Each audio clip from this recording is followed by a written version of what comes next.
আজকে মেয়ের আবদারে বানিয়ে ফেললাম ডিম দিয়ে একটা রেসিপি।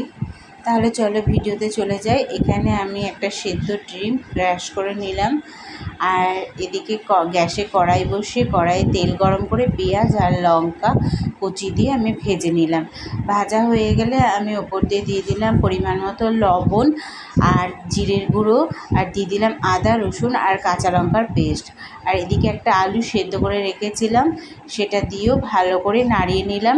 নাড়ানো হয়ে গেলে ভালোভাবে মেশানো হয়ে গেলে আমি দিয়ে দিলাম ডিম, যে ক্রাশ করে রেখেছিলাম সেই ডিমটাও দিয়ে দিলাম, আর ম্যাগি মশলা দিয়ে দিলাম। ম্যাগি মশলা দিয়েও ভালো করে নাড়িয়ে একটা পাত্রে ঢেলে নিলাম। ঢেলে আমি একটু ঠান্ডা করে নিলাম। আর এদিকে আমি ঠান্ডা হয়ে গেছে, এবার হাতে তেল মাখিয়ে একটা শেপ দিয়ে নিলাম। এদিকে বিস্কুটের আমি গুঁড়ো নিয়েছি, বিস্কুটের গুঁড়ো দিয়ে মাখিয়ে নিলাম। দেখো এইভাবে একটা শেপ দিতে হবে, দিয়ে বিস্কুটের গুঁড়ো দিয়ে মাখিয়ে নিতে হবে, দিয়ে একটা একটা করে আমি বানিয়ে নিলাম। এভাবে আমার 4 পিস হয়েছে, আমাদের 4টে লোক তাই আমি 4 পিস করেছি। এটা তোমরা বেশিও বানাতে পারো আবার কমও বানাতে পারো। এদিকে একটা ডিম আমি বাটিতে ঢেলে নিয়ে আমি দিয়ে দিলাম কর্নফ্লাওয়ার আর পরিমাণ মতো লবণ, আর দিয়ে দিয়েছিলাম বেকিং সোডা।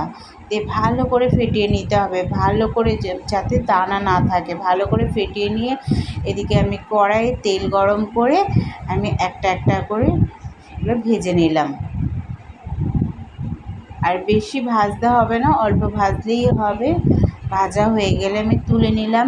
এদিকে গ্যাসে ফ্রাই প্যান বসিয়ে দিলাম। ফ্রাই প্যান বসিয়ে অল্প তেল দিয়ে আমি এই ডিমের গোলাটা হাতের মাধ্যমে এরকম করে দিয়ে দিলাম। দেখো কতটা সুন্দর লাগছে দেখতে। দিয়ে দেখো একটা পুর দিয়ে তৈরি করে নিলাম, আর ওপর দিয়ে সস ছিটিয়ে দিলাম। তোমাদের ভালো লাগলে একটা লাইক করে দিও বন্ধুরা। আজকের মতো টাটা।